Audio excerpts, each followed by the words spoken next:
Hello बच्चों, मैं मुकेश जालूका आज फिर से आपके सामने हाजिर हूँ एक नए टॉपिक के साथ। जो टॉपिक ऐसा टॉपिक है जो हमारे एग्जाम से 6 मार्क्स से क्वेश्चन गारंटी हमको देके जाएगा। ये टॉपिक है सिस्टम ऑफ लीनियर इक्वेशन, जो कि मैट्रिक्स के चैप्टर का सबसे इंपॉर्टेंट क्वेश्चन है, इंपॉर्टेंट टॉपिक है। जिस टॉपिक से हम पक्का 6 मार्क्स से लॉन्ग क्वेश्चन गारंटी पाएंगे ही पाएंगे। सो बस चलो हम देखते हैं what the system of linear equation. हम यहाँ पर ऐसे टेक्निक सीखेंगे जहाँ पर हम इजीली सॉल्व कर पाएंगे इस जगह को, इस क्वेश्चंस को। What the system of equation या लीनियर इक्वेशन। लीनियर मतलब डिग्री जिसके 1 होते हैं, सिस्टम मतलब जहाँ पर एक से अधिक चीज़ें होंगी। So I have written here consider the system of equations. मैंने यहाँ 3 इक्वेशन लिखा एंड 3 वेरिएबल्स हैं यहाँ, a1x b1y c1z equal to d1। सो मैंने लिखा है which can be written in matrix form. उस इक्वेशन को मैं मैट्रिक्स फॉर्म में कैसे लिख सकता हूँ, यहाँ जो देखते हैं a1 b1 c1। मैंने इस जगह पे कोफिशिएंट मैट्रिक्स लिखा। This is the coefficient a1 b1 c1 are the coefficient of the variable. वो कोफिशिएंट है वेरिएबल्स के, तो ये है कोफिशिएंट्स और x y z वेरिएबल है, d1 d2 d3 उसके कांस्टेंट्स हैं। देखो ये दोनों मैट्रिक्स को मल्टीप्लाई करने से this is 3 cross 3 matrix, this is 3 cross 1 matrix and this also 3 cross 1 matrix. So यह मैट्रिक्स मल्टीप्लिकेशन पॉसिबल है। तो मैट्रिक्स मल्टीप्लिकेशन क्या होगा, a1 into x b1 into y c1 into z। तो पहला रूप क्या होंगे a1x plus b1y plus c1z, जो कि d1 के साथ समान है। So here I have that equation in the first equation. So अगर मैं इस चीज को मैट्रिक्स मल्टीप्लाई करूंगा तो मुझे यही चीज मिलेगा। सो मैं सिस्टम ऑफ इक्वेशन को मैट्रिक्स के फॉर्म पे लिख सकता हूं। सो कि जो कि मैंने लिखा है यहाँ पर, मैंने इस चीज को a के नाम से डिनोट करा, इसको x के नाम से डिनोट करा एंड इसको b के नाम से डिनोट करा। Where a is equal to this, x equal to this much and b is equal to b equal to this much।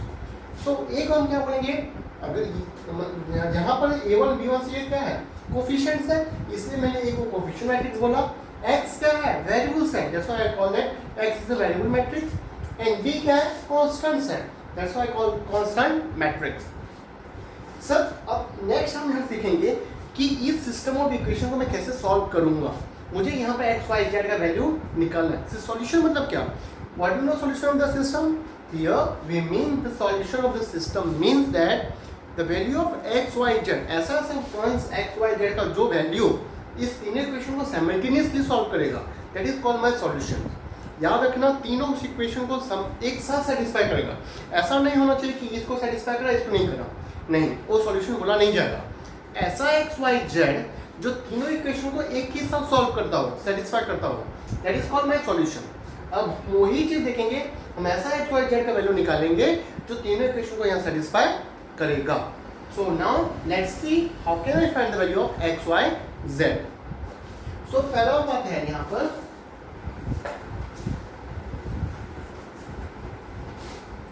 Simple techniques हैं, हम ऑलरेडी इस चीज में पढ़ चुके हैं, खाली थोड़ा सा दिमाग लगाएंगे आंसर पक्का पाएंगे। तो मैं क्लिक दे रहा हूं, कंसीडर द सिस्टम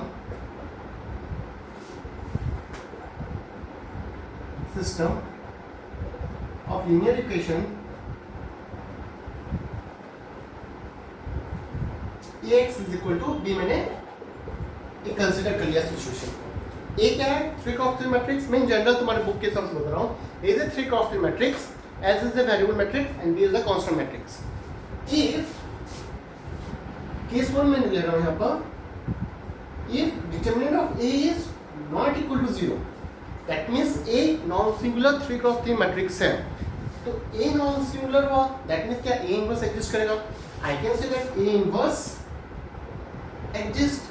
अगर A इनवर्स एग्जिस्ट कर रहा है तो क्या होगा, मैं यहाँ अब Ax इक्वल टू B मेरे पास सॉल्यूशंस है, मैं बोथ साइड पे A इनवर्स मल्टीप्लाई कर दे रहा हूँ।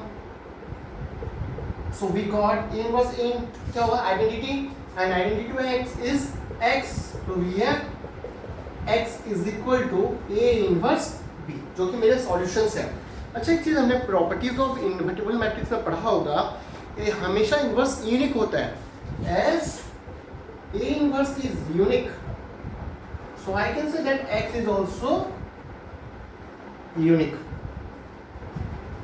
so हम यहाँ पे एक चीज पता चला, अगर A नॉन सिंगुलर मैट्रिक्स है तो सिस्टम के यूनिक सॉल्यूशंस होंगे। What do mean unique solution, उसके एक ही सॉल्यूशन एग्जिस्ट करेगा। ओके अब केस 2 के लिए मूव करते हैं। केस 2 क्या बोल रहा है, if determinant of A is 0, अगर डिटरमिनेंट ऑफ A is 0 हुआ, ठीक बताओ, ए इनवर्स निकालने का टेक्निक हम ऑलरेडी जानते हैं, that is 1 by mod A into adjoint of A into, अब जो आएगा वो 1 मेरा बी के साथ मल्टीप्लाई होगा। हमने ये चीज सीखा है 1 by mod A into adjoint of A. अगर डिटरमिनेंट ऑफ ए 0 है तो यहाँ पर दो केसेस आते हैं, ऐसे सिस्टम के सॉल्यूशंस नहीं होंगे या फिर इनफाइनाइट सॉल्यूशन होंगे। मैं नेक्स्ट आगे तुमको समझाऊंगा what mean by infinite solution, unique solution and no solutions. अगर मैं यहाँ टॉपिक आगे लिख रहा हूँ, हमारा जो प्रोसेस है कि determinant of A equal 0 and adjoint of A into B is not equal to 0 हुआ, जो एडजॉइंट ऑफ ए इनटू कर बी नॉट इक्वल टू 0 हुआ, मैंने बोलूंगा सिस्टम हैज नो सॉल्यूशन, उसके सॉल्यूशन एग्जिस्ट नहीं करेंगे। वही केस आ गया कि determinant of A equal to 0 and दूसरी बात आ गया adjoint of A into B equal to 0 अगर आया तो मैं बोलूंगा system has infinite solution, has infinite number of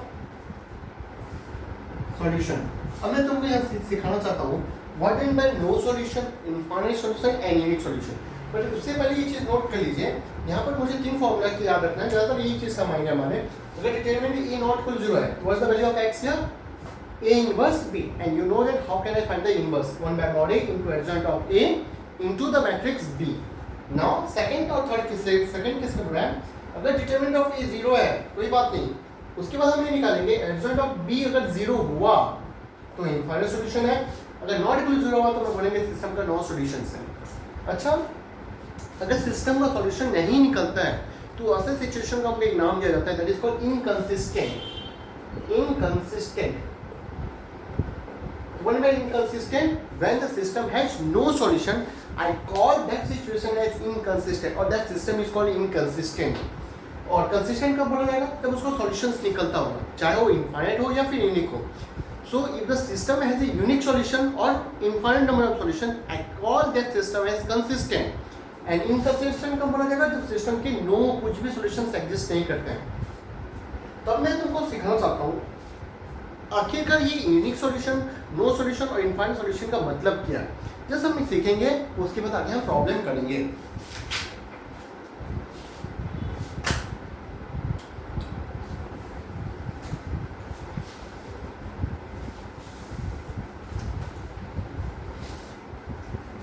ये यूनिक सॉल्यूशन समझो, मैं बता सिंपल एग्जांपल है कि तुमको बताना चाहता हूँ। Consider two equation 2x plus 5y is equal to 7 and 3x minus y is equal to 1। So 2। अगर मैं दोनों को सॉल्व करूं तो मुझे तुम सॉल्व करने के बाद यहाँ मिलेगा x is equal to 1 and y is equal to 1। 2 plus 5 to 7, 3 minus 1 is equal to 2। ये सॉल्व करने के बाद तुमको मिल जाएगा। इसी सिचुएशन को बोलूँगा कि सिस्टम का यूनिक सॉल्यूशन निकला, इसके अलावा इसका कोई भी सॉल्यूशन नहीं काम करेगा। So I call that system is unique, has a unique solution, have a unique solution। Suppose that मैं यही सिस्टम को लिखूँ 2x plus 5y is equal to 7 and 4x plus 10y is equal to 10। अगर ये system को लिखूँ, देखो ये चीज़ में अगर मैं यहाँ से 2 डिवाइड कर दूंगा तो इक्वेशन क्या हो जाएगा? 2x plus 5y is equal to 5। But ऊपर वाले इक्वेशन में क्या था? 2x plus y equal to 7 और दूसरा इक्वेशन बोल रहा है 2x plus 5y equal to 5। ये चीज़ कभी पॉसिबल होगा क्या? तो एट दैट सिचुएशन हम बोलेंगे कि सिस्टम का सॉल्यूशन एग्जिस्ट नहीं कर रहा है, दोनों गड़बड़ी ये बात है, ऊपर 7 और नीचे 5 है, तो इस सिस्टम को बोलेंगे हम सॉल्यूशन एग्जिस्ट नहीं कर रहा है। अगर यही चीज़ बात यहाँ अगर 14 दे देता मुझे 2x plus 5y equal to 7 and 4x plus 10y equal to 14। अब तुम यहाँ को ऑब्जर्व करो दोनों इक्वेशन समान है कि नहीं, मतलब दोनों इक्वेशन एक ही चीज़ को रिफ्लेक्ट करेंगे 2x plus 5y is equal to 7।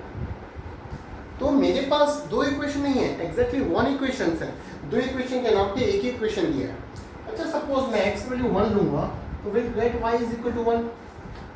Suppose x value अगर 2 लिया तो y का वैल्यू कितना निकलेगा? 7 माइनस 4 दैट इज 3 बाय 5।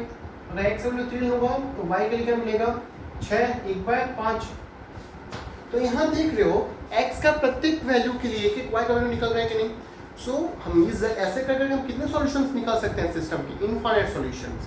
तुमने यहाँ ये चीज़ देखा सिस्टम का यूनिक सॉल्यूशन का मतलब क्या है, नो सॉल्यूशन का मतलब क्या है एंड इनफाइनाइट सॉल्यूशन का मतलब क्या है। नाउ हम देखते हैं कि इसका इस अगर एग्जाम्स में क्वेश्चन आते हैं कि check that the system is consistent और नॉट। कंसिस्टेंट मतलब मुझे देखने के उसके सॉल्यूशन एग्जिस्ट कर रहे हैं कि नहीं। तो सबसे मेरा पहला काम क्या होगा, मुझे डिटर्मिनेंट ऑफ ए निकालना है। जो कोफिशिएंट मैट्रिक्स होगा उसका डिटर्मिनेंट वैल्यू निकालेंगे। अगर डिटर्मिनेंट का वैल्यू नॉन जीरो हुआ तो वहाँ पर चुपचाप लिख देंगे the system has unique solution. अगर डिटर्मिनेंट ऑफ ए का जीरो हो गया तो मुझे थोड़ा सा और मेहनत करना पड़ेगा, मुझे वहाँ पर एडजॉइंट ऑफ ए निकालना पड़ेगा और उसको बी के साथ मल्टीप्लाई करेंगे। अगर नॉन जीरो निकला तो नो सॉल्यूशन, अगर जीरो निकल गया तो हम बोलेंगे हाँ सिस्टम कंसिस्टेंट है और इसके पास इनफाइनाइट सॉल्यूशंस है। तो होप तुमको समझ आ रहा होगा। अगर तुमको बोला हो, मैं यहाँ लिख के समझा रहा हूँ एक बार, कंसिस्टेंट है कि नहीं चेक करने के लिए, कंसिस्टेंट और इनकंसिस्टेंट मुझे अगर चेक करने के लिए सिस्टम पे आया तो अब सबसे पहला काम क्या होगा, find determinant of A. Determinant of A निकाले सबसे पहला काम। If determinant of A is non zero मैं चीज लिख दूंगा कि unique solution and consistent. Unique solution implies consistent. Second case if determinant of A अगर जीरो आ रहा है तो मुझे निकालना पड़ेगा adjoint of A into B निकालना पड़ेगा। अगर वो नॉन जीरो निकला तो हम निकलेंगे नो सॉल्यूशन एंड इनकंसिस्टेंट। अगर adjoint of A into B zero निकल गया तो मैं बोलूंगा इनफाइनाइट सॉल्यूशन एंड इसका मतलब हो गया कंसिस्टेंट। तो ये था how can I check that the system is consistent और नॉट। कंसिस्टेंट और इनकंसिस्टेंट सबसे पहला काम होगा डिटरमिनेंट ऑफ ए निकालना। अगर डिटरमिनेंट ऑफ ए जीरो निकला नहीं निकला तो बहुत अच्छी बात है, सिस्टम के यूनिक सॉल्यूशंस होंगे एंड कंसिस्टेंट होगा। एंड डिटरमिनेंट ऑफ ए अगर नॉन जीरो नहीं हुआ, जीरो हो गया मतलब, तो उसके बाद मुझे थोड़ा और मेहनत करना पड़ेगा, मुझे adjoint of A into B निकालना पड़ेगा। और नॉट इक्वल टू जीरो हुआ that means the system is inconsistent, no solutions. Adjoint of A into B zero हुआ that means system is consistent having infinite number of solutions. तो अब मैं move करता हूं कि how can I find the solutions. चलो बढ़ते हैं आगे।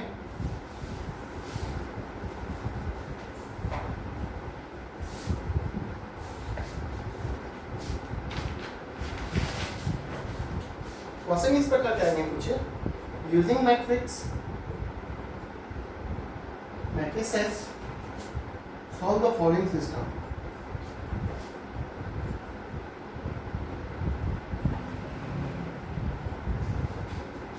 Three x plus 4y plus 2z is equal to 8, 0 plus 2y minus 3z is equal to 3, x minus 2y plus 6z is equal to minus 2। तो मुझे यह system of equation दे चुका है। अब मैं देखूंगा इसको सॉल्व कैसे करा जाएगा। तो सबसे पहला मुझे देखना what was the coefficient matrix, what is the variable matrix and what is the constant matrix. So पहले लिखेंगे let us take A equal कितना लेंगे बताओ, 3 4 2 0 2 माइनस 3 1 माइनस 2 6। जस्ट मैंने क्या करा, कोएफिशिएंट को उतार दिया, 3 4 2 0 2 minus 3 1 minus 2 6। What is x here, वही x y z रहेगा एंड b क्या रहेगा बताओ, 8 3 माइनस 2। सो मेरे पास सिस्टम क्या हो गया, now the matrix system, now the system क्या हो गया, सिस्टम इज किस फॉर्म में आ गया, ax is equal to b। तो अब मेरा काम है कि सबसे पहला काम क्या रहेगा, यस डिटरमिनेंट ऑफ a निकालेंगे। So what is the determinant of a now, determinant of a is equal to, याद होगा कैसे निकालेंगे, 3 इंटू 12 माइनस 6 माइनस को मैं सिंपल वे में निकाल रहा हूँ, जो भी है करो, 4 इंटू क्या होगा 0 plus 3 plus 2 into minus 2 sorry 0 minus 2 कितना लिख रहे हैं, 16 12 से 6 थे 18 4 थे 12 माइनस 4 तो निकल गया मेरा 12 से 16 के 2 which is not equal to 0। That means the system has a unique solutions। क्या पर मैं लिख सकता हूँ, implies system is consistent and has a unique solution। अब मेरा काम क्या है, वो कैसे सॉल्यूशंस को निकालेगा। तो मुझे क्या निकालना है, A inverse, what is the solution here? x is equal to A inverse B। तो मेरा काम है इनवर्स निकालना, जो कि हम उसमें महारत हासिल कर चुके हैं, कैसे इनवर्स निकाला जाता है। सो इनवर्स निकालना है मुझे इस मैट्रिक्स का, तो मुझे क्या निकालना पड़ेगा? Cofactor and then inverse. So just I need to find the cofactor of the matrix. मैं यहीं पर निकाल दे रहा हूँ तुम लोग के लिए। What's the cofactor of, मैं लिख दूँ यहाँ पर C11, C12, C13, C21, C22, C23, C31, C32, C33। फटाफट निकालते हैं। C11 3 को छुपाया, ये गया 12 माइनस 6 दैट इज 6, प्लस रहेगा प्लस पोजीशन पे, माइनस क्योंकि 1 2 इज ऑड पोजीशन, ये छुपा 0 minus 3 plus 3, this answer is -3। गलत होने से चेक करो आराम से। No C13 is positive number, तो 0 माइनस 2 दैट इज -2। C21 निकालेंगे, यहाँ तो जगह नहीं होगा। C21 is the position, odd position, negative दिया मैंने यहाँ पर, ये गया 24 प्लस 4 दैट इज -28, प्लस इस जगह पे 18 माइनस 2 16, माइनस इधर रहेगा -6 minus 4 that is 10। C31, C32, C33, C31 कैसे निकालेंगे? इस जगह पर छुपाया इसको मैंने, और पोजीशन नहीं है, पोजीशन इवन है, -12 माइनस 4 -16, -12 माइनस 4 -16। C32 ये छिपा, ये क्या -9 -0 and that is the odd position, the answer is 9 here। C33 ये छिपा 6 -4, मैंने कुछ गलत नहीं करा तो नहीं, 6 -4 and that is the odd position, that is here 2। तो मैंने कोफैक्टर निकाल दिया। नेक्स्ट अब इनवर्स निकालना है।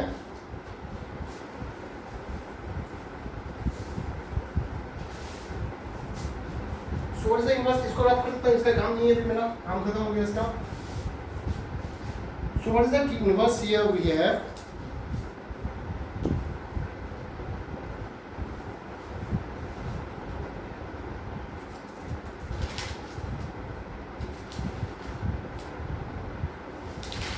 निकालो इनवर्स इसका। So first of all what is that A inverse, that is 1 by, अब मैं डायरेक्ट सॉल्यूशंस लिख सकता हूं, x is equal to 1 by mod A into adjoint of A into B, and adjoint of A is the cofactor का transpose, that is 1 by mod A कितना निकलेगा 2।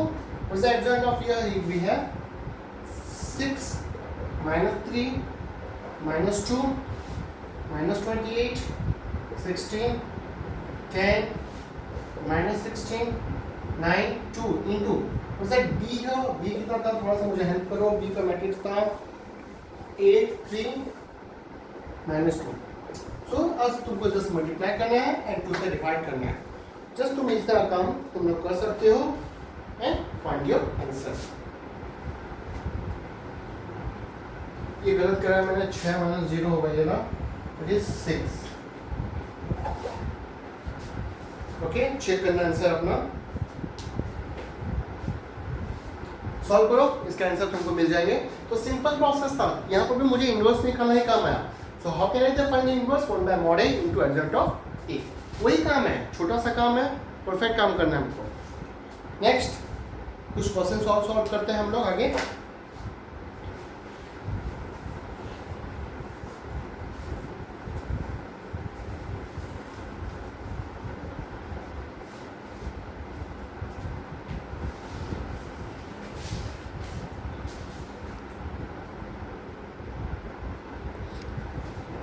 जैसे मैंने क्वेश्चन यहाँ लिखा, इस टाइप के एग्जाम्स में क्वेश्चन आजकल के एग्जाम पे देखने को मिलता है।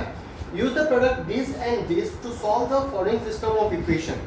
तो यहाँ पर ध्यान से देखो, इसके जो कोफिशिएंट मैट्रिक्स रहेंगे ये ऐसे ही दिखेगा, क्योंकि 1 -1 2 0 2 -3 3 -2 4 है।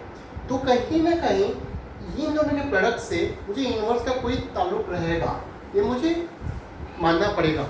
सो मैंने ये भी काम करा, let take A is equal to 1 minus 1 2, 0 2 minus 3, 3 minus 2 4, and उसको मैंने नाम दिया, अच्छा x में देते हैं x y z and b जैसा मैंने नाम दिया था 1 1 2. The system is now ax is equal to b. अब मुझे क्या बोला है, यूज दिस प्रोडक्ट. मुझे इनवर्स निकालने की जरूरत नहीं है इधर कि मॉडल निकालने की जरूरत नहीं है. मुझे बोला गया है इन दोनों के प्रोडक्ट को यूज करके सॉल्व करना है. तो मैं प्रोडक्ट निकाल सकता हूँ. लेट्स दिस प्रोडक्ट इज, तो 1 minus 1 2, 0 2 minus 3, 3 minus 2 4 into कितना दिया, minus 2 0 1 9 2 minus 3 6 1 minus 2. दोनों का प्रोडक्ट निकालो एंड प्रोडक्ट क्या निकलेगा पता है, -2 -9 plus 8. So this product is 1 0 0 0 1 0 0 0 1. You can just verify that इन दोनों का प्रोडक्ट आइडेंटिटी मैट्रिक्स निकलेगा. ये तो मैट्रिक्स ए है. ओके अच्छा ये चीज देख सकते हैं हम दोनों का अगर प्रोडक्ट आइडेंटिटी निकला, ए मैट्रिक्स है, ये क्या होगा पक्का, इसका इन्वर्स होगा क्योंकि इन्वर्स के साथ प्रोडक्ट होने से ही मुझे आइडेंटिटी मैट्रिक्स मिलता है. तो ये बहुत अच्छी सी बात है. यहाँ पर मुझे बिना मेहनत करे जैसे प्रोडक्ट के हेल्प से मुझे इन्वर्स का वैल्यू पता चल गया. एंड दिस मैट्रिक्स दिस अगर दोनों का प्रोडक्ट आइडेंटिटी हुआ, hence I can say that hence A inverse is equal to nothing but ये मैट्रिक्स -2 0 1 9 2 -3 6 1 -2. सो यहाँ पर मुझे इनवर्स डायरेक्टली क्वेश्चंस पे गिवन था. तो दिस इज माय इनवर्स. अब सॉल्यूशंस निकालना तुमको आएगा. x is equal to A inverse B. तो this into the matrix B क्या है 1 1 2, जो कि तुम सॉल्व करके आंसर निकाल सकते हो. तो तुमको क्वेश्चन पे क्या गिवन दिया है उस पर थोड़ा सा फोकस करना पड़ेगा. ओके नए क्वेश्चन पे मूव करते हैं और इस स्टेप के क्वेश्चन पे. सो उस टाइप के क्वेश्चन जैसे मैं प्रीवियसली क्वेश्चंस करा उसी टाइप का और एक क्वेश्चन सही है. दैट ए दे दिया है, बी दे दिया है. यहाँ क्वेश्चन बोला find A B and use this product to solve the system this. Again ध्यान दो, ये सिस्टम ये कोएफिशिएंट मैट्रिक्स क्या है 1 -1 1 1 -2 -2 जो कि ये गिवन मैट्रिक्स है. तो अगेन वही चीज कुछ होगा, दोनों के प्रोडक्ट से ऐसा कुछ रिजल्ट्स मिलेगा जहां से मुझे ए के इनवर्स के बारे में कुछ पता चलेगा. तो यहाँ पर भी वही चीज़ है. तो हम यहाँ लेंगे लेट ए दे दिया है तो मुझे कोई मतलब नहीं है. कोई सिस्टम को मैं क्या लिख सकता हूँ, x is equal to B लिख सकता हूँ कि नहीं. What is x here, x Y z. And अच्छा बी तो नाम दे दिया है, मैं यहाँ पर डी लिख रहा हूँ. मैं डी इज इक्वल टू क्या है, एक्स इज इक्वल टू क्या है x Y z and D equal क्या है 4 9 1. तो मेरा फर्स्ट काम क्या होगा, मुझे ए बी निकालना है. Was it A B now? A B निकालने के लिए मुझे लिखना पड़ेगा 1 and 1 -2 -2 3 into 4 4 4 7 1 3. यहाँ पर थोड़ा सा प्रोडक्ट करो तुम लोग एंड उसके रिजल्ट्स क्या आएंगे तुमको देखना है. इसके रिजल्ट्स आएंगे 8 0 0 0 8 0. मैंने इसको सॉल्व करके रखा है, जस्ट तुम अपने आप वेरीफाई करो. इसके रिजल्ट्स आएंगे 8 0 0 0 8 0 0 0 and this is nothing but 8 I. तो मुझे यहाँ प्रोडक्ट क्या मिला, A B is equal to 8I. 8 को मैं डिवाइड करने से क्या हुआ, a into b by 8 is equal to identity matrix. So b by 8 जो निकला मैं उसको क्या बोल सकता हूँ, so I can say that so a inverse is nothing but 1 by 8 times of the b. Right, यहाँ से मुझे रिजल्ट से क्या पता चला, a inverse is nothing but 1 by 8 times of b. तो मेरा सॉल्यूशंस क्या होंगे, ये I can get x equal to a inverse into d होना था. What is a inverse 1 by 8 times of b into d. What is b here given, b मुझे पता है. जस्ट सिंपल टेक्निक है. यहाँ पर तुमको a b निकालना है. ऐसा अगर क्वेश्चन दिया होगा तो यहाँ पर मान के चलना कि दोनों के प्रोडक्ट से इनवर्स का कोई ताल्लुकात होगा ही होगा, उससे पक्का इनवर्स का वैल्यू पता चलेगा. So here I also get the a inverse is equal to 1 by 8 times of b. मैंने उस रिजल्ट को यूज करा एंड निकाला. यहाँ पर तुमको अपने आप में इनवर्स निकालने की जरूरत नहीं है. अगर तुम इनवर्स निकालते हो तो एग्जामिनर हो सकता है तुम्हारा आंसर को पूरा काट दे, क्योंकि यहाँ पर साफ लिखा हुआ है use this product to solve this equation. तुमको ये सिस्टम को यूज करना है, ये प्रोडक्ट को यूज करके ही सॉल्व करना है. So this is about the system of equation. यहाँ से पक्का तुम 6 मार्क्स से क्वेश्चन पाओगे ही एग्जाम पे. So revise it and this is all about the matrix determinant topic. Go through the videos of the matrix and determinant. In case of any doubts, you can write a comment on the comment box, or you just mail in the mail given in the description box. Thank you.